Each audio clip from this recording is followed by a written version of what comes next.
There's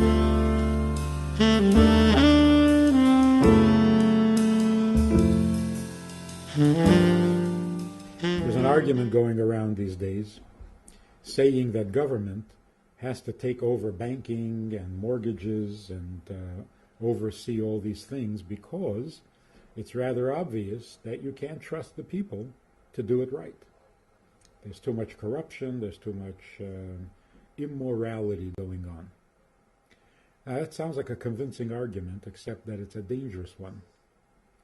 What happens is this. People can build a democracy if they have in place a firm set of moral convictions.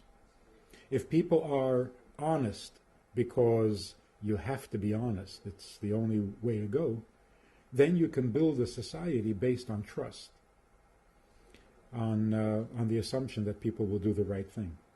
And this worked for a while, for a couple of 100 years, and if we're seeing it disintegrating now, it's because the basis, the foundation, the ground on which this whole thing was built is starting to be forgotten.